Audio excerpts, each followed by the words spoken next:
Part 1. You will hear a woman talking to some students about her job. Look at questions 1 to 4.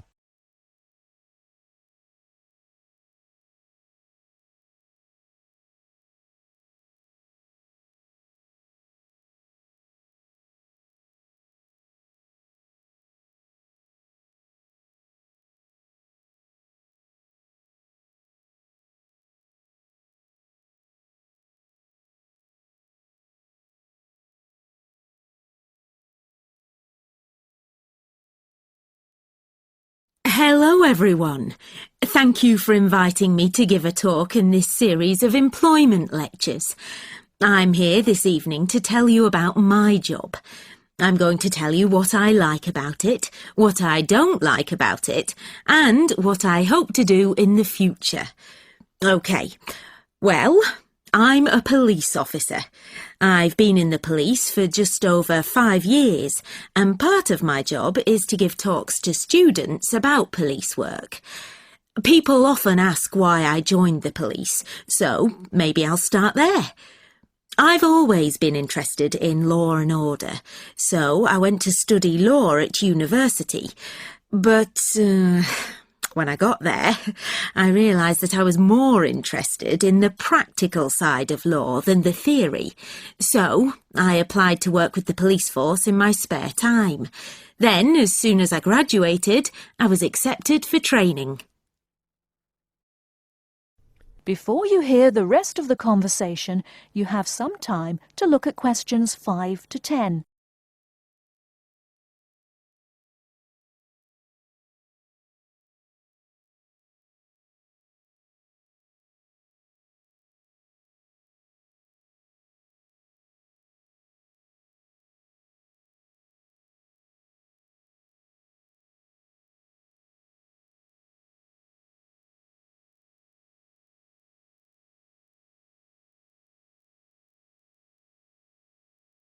As you know, our job is to protect the public from criminals and defend the law.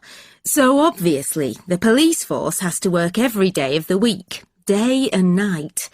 This means we're often at work when everyone else is relaxing with friends and family, and we can't always be around for special occasions like birthdays and New Year's Eve. On top of that, we have a lot of extra work at weekends, especially when there's a football match and the fans are out celebrating. So, our working hours are one disadvantage of police work. A lot of the time we have to work with the public to avoid problems, and we get special training for that. But we can't always prevent trouble. So, another disadvantage of the job is the danger. I mean, we know that some of the people we have to arrest will attack us. Now for the advantages. Well, one of the advantages is that police work is well paid. As I've said, it's a difficult job, and police officers work hard for their pay.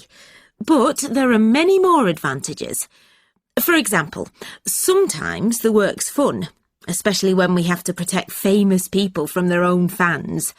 I've met quite a lot of celebrities in my job, and I must say I enjoy seeing them close up and finding out what they're really like as people. But for me, the biggest advantage is the job satisfaction. Speaking for myself, I would say I get the most job satisfaction when I help someone, or solve a problem in a community. And in the future, I'd like to train to be a detective. I think I'd be good at that. That is the end of Part 1. You now have half a minute to check your answers.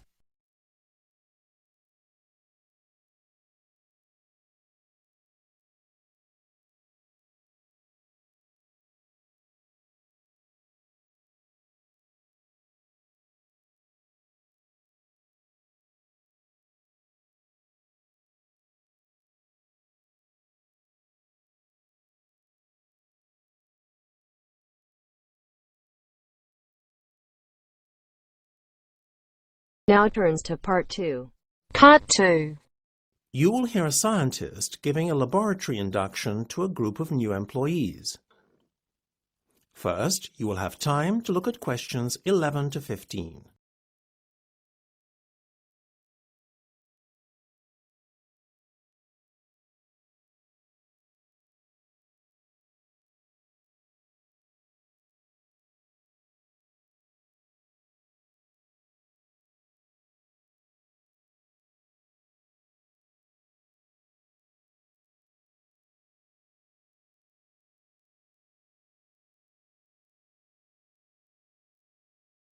Welcome everybody to Browning Smith Laboratories.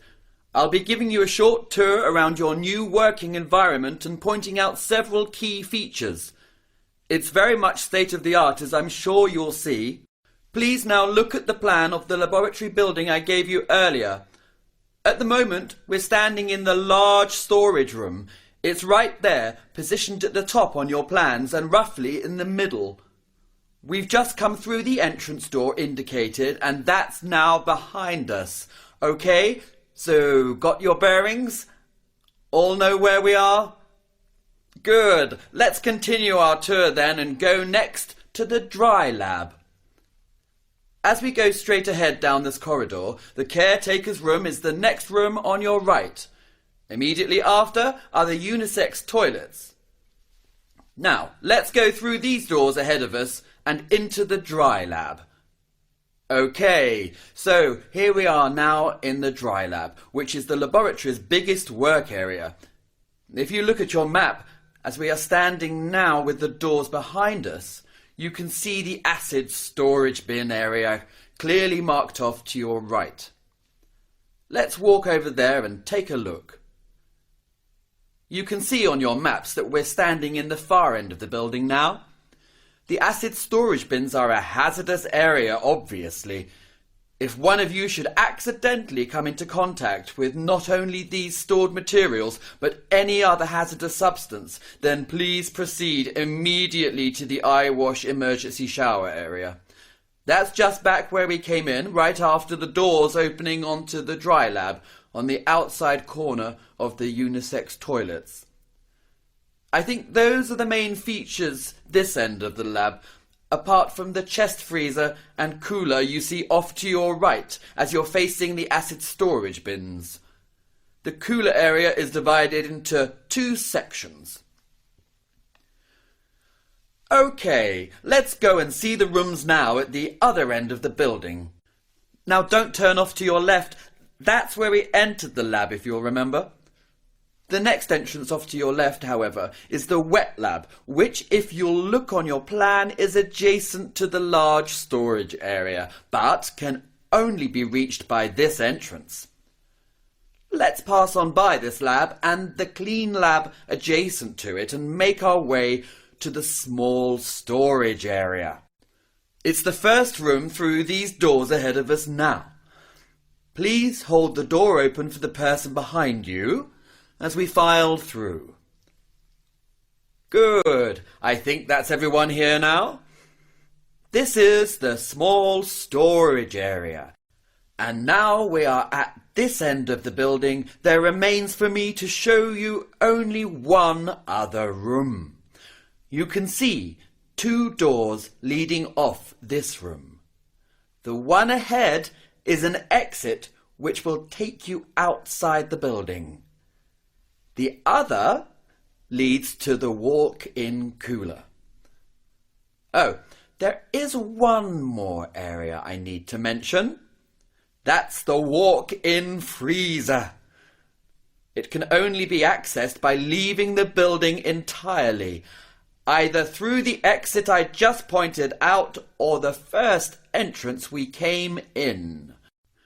I hope that's all clear now, but you will soon become more familiar with the general layout of the laboratory building. Before you hear the rest of the discussion, you have some time to look at questions 16 to 20.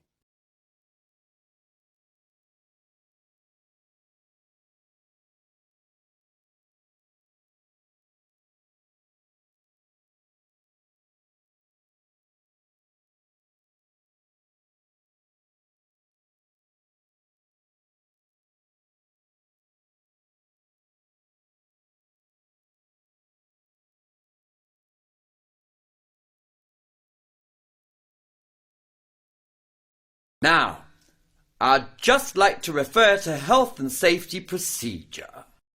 This is essentially to fulfill basic health and safety requirements, since I know that you are not unfamiliar with such procedures and must know them off by memory.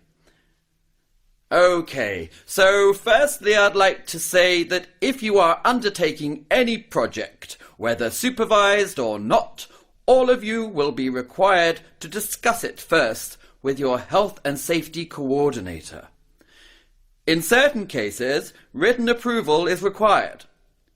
The health and safety coordinator has the final decision in situations where formal approval is needed.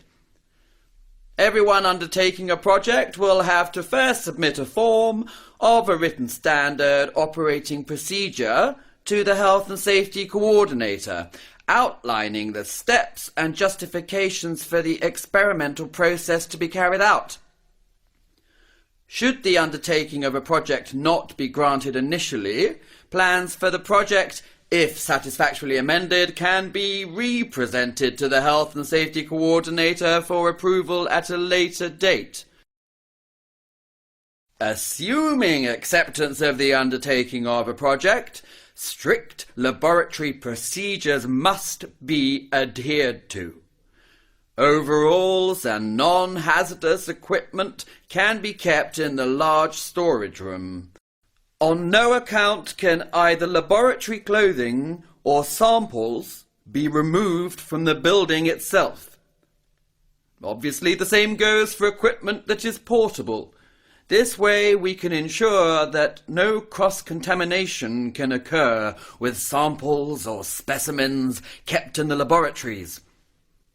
Finally, and this goes without saying, when hazardous materials are being handled, full protective equipment should be worn. Safety goggles and protective overalls are kept in the small storage room for this purpose. If using sharp, contaminated objects, such as needles, these can be temporarily stored in clearly marked containers on your laboratory work surface. However, they must be disposed of by the end of the day in the waste disposal bins clearly indicated outside the laboratory building. These bins are to be found just outside the exit by the small storage room. In the event of fire, please make your way immediately to the nearest of the two exits, either by the small storage or large storage room that I pointed out earlier. All that remains for me to do is to welcome you all to the company and wish you good luck. That is the end of part 2. You now have half a minute to check your answers.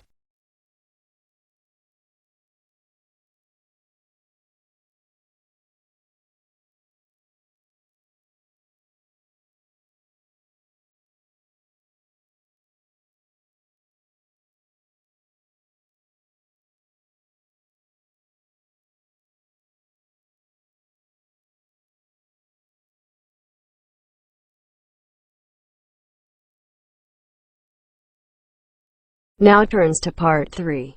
Part 3. You will hear a conversation between a tutor and two students, Amanda and Jake. First, you have some time to look at questions 21 to 25.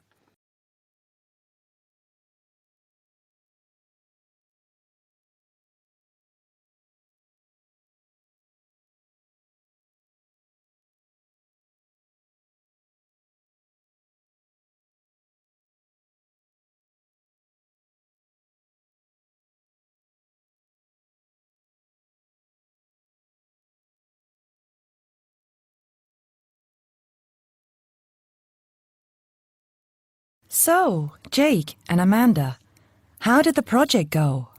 Very well, I think, Dr. Hinton. I certainly learned a lot and enjoyed myself at the same time. Me too. So, remind me, what was your project about? Basically, what makes successful people? Let's call them top achievers successful. Yes. How are they different from us? What do they do that other less successful people don't do? Interesting. And did you come to any conclusions? Quite a few, actually. Good. Share some with me then. Well, I'd always thought that a top achiever would be the sort of person who would bring work home every night and slave over it.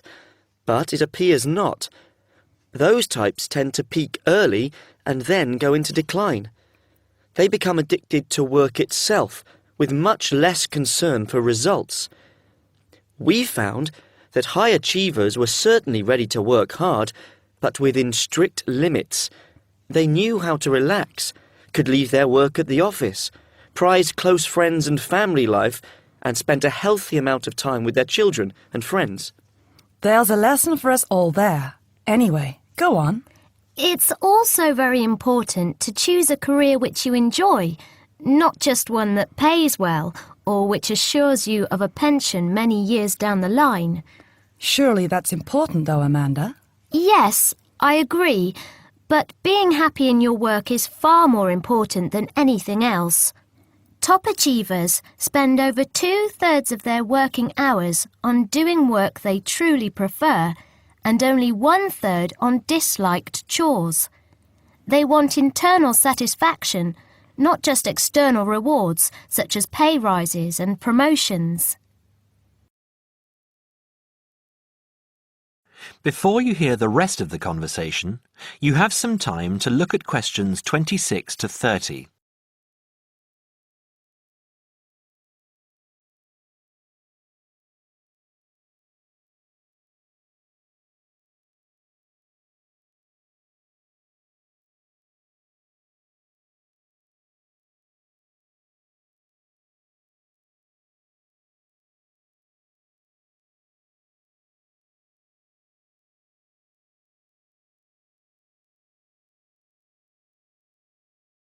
Actually, in the end, they often have both, because they enjoy what they are doing, so their work is better and their rewards higher.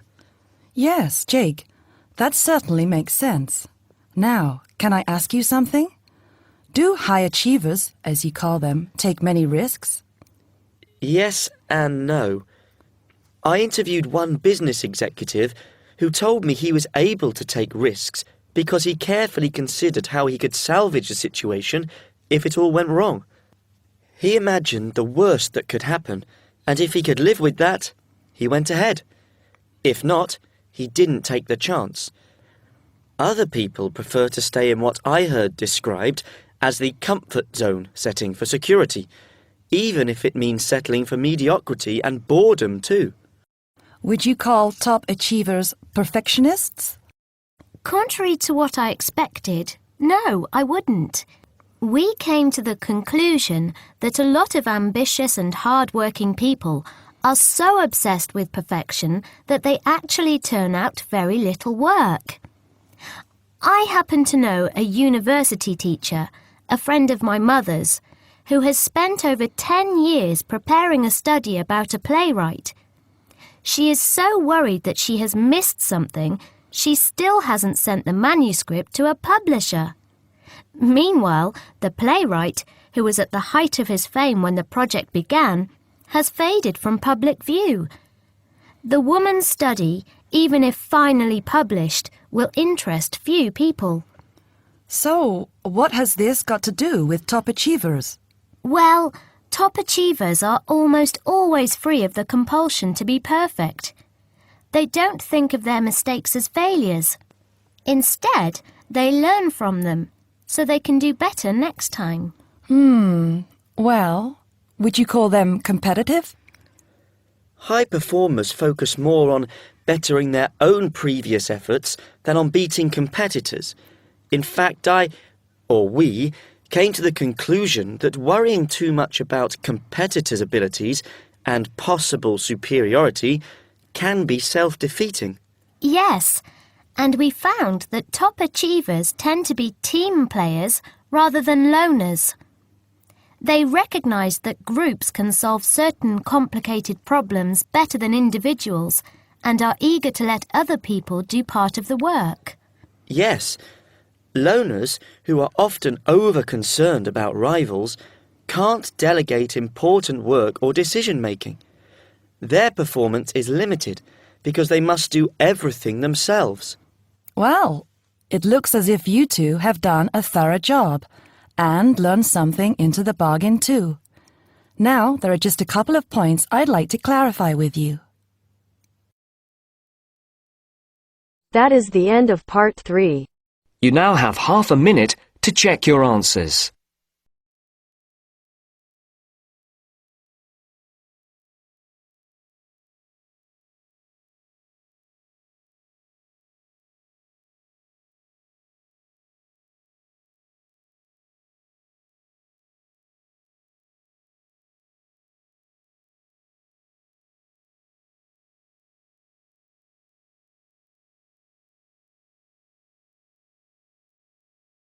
Now turns to part 4.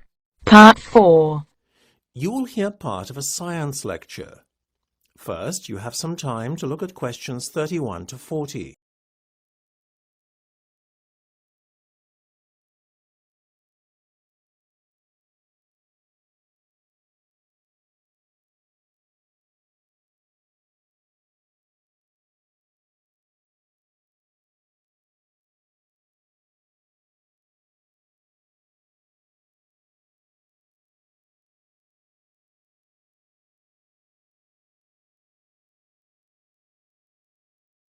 Now, I'm sure most of you will be familiar with the concept of drones, or unmanned aerial vehicles, UAVs for short, to give them their technical name. If you are lucky enough, you may even own one.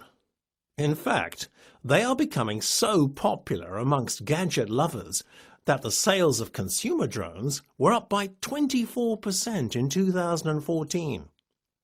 It is certainly a technology that is catching on fast and seems to have captured the public's imagination. People of all ages are seemingly fascinated by UAVs, whether the interest is professional or purely recreational.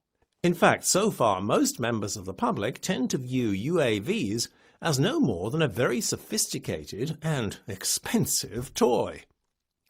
As confirmation of this, Selfridges, the well-known London department store, has described them as the ultimate toy that spans the generations. However, in this lecture, I would like to talk about the more serious side to UAVs and how they may revolutionize the world of business as well as employment. With regard to the job sector, analysts predict that the market for drones could be worth billions. In the US alone, drones could create up to 70,000 jobs in this booming new industry. This would definitely be a boost to employment in a time where so many industries are replacing their workers with machines. The consumer end of the market, though, is a mere drop in the ocean. The potential for drones to revolutionize the way we do business is where the real opportunity lies, and Britain has the potential to become the world leader. Probably the most novel and groundbreaking use for UAVs is as an e-commerce delivery service. However, the idea has yet to get off the ground, literally. In principle, the idea is an excellent one. Consumers order items from an internet site, and the order is dispatched and delivered to your door by an unmanned drone within minutes. The mail-order giant Amazon first conceived of drones as a delivery service in the US, but plans stalled, leading many to question if the whole proposition was merely a marketing stunt. More likely, though, the proposed drone delivery service conflicted with aviation rules as laid down by the US Federal Aviation Administration.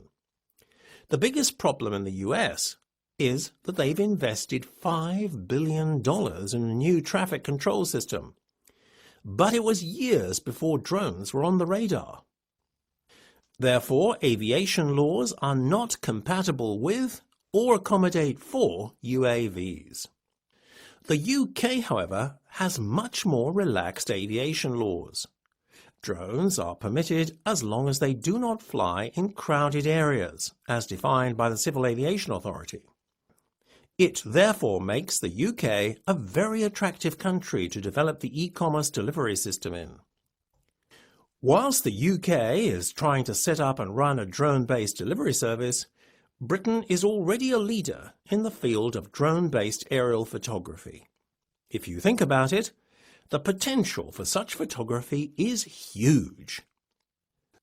Not only does it allow you to take photos that could only previously be taken from an aircraft or even hot air balloon, but drones can get much closer to their subject. This is obviously a great advantage if taking photos of dangerous wildlife on safari. For the moment, drone-based aerial photography is especially popular for weddings. It's a bit of one-upmanship for the bride and groom, really. I think most people are bored with the usual cliched settings of a church with a countryside backdrop. Well, so far, I've talked about all the positive aspects of UAVs, but we shouldn't forget that there have also been some problems experienced by those using this technology. Many of the problems have arisen because of a handful of hobbyists who are giving the industry a bad name. The issue mainly is with cheap drones flown by people without licenses. Because in the UK, unlike the US, a driver's license is officially required to fly a UAV. When someone flies a drone outside a controlled area like a park, you're heading for trouble. Only recently, an accident caused by a drone made headlines. A photographer was injured in TGI Fridays when a stunt using a drone spectacularly backfired. That might be bad enough, but an even more serious incident occurred recently when a drone had a near miss with an Airbus A320 as it began its descent into Heathrow Airport. However, that said, with stricter regulations in place, Britain could soon see e-commerce delivery systems 24 hours a day and may become a leading centre for imagery shot by drones. It certainly is a burgeoning industry, where, if you pardon the pun, the sky's the limit. That is the end of part 4. You now have half a minute to check your answers.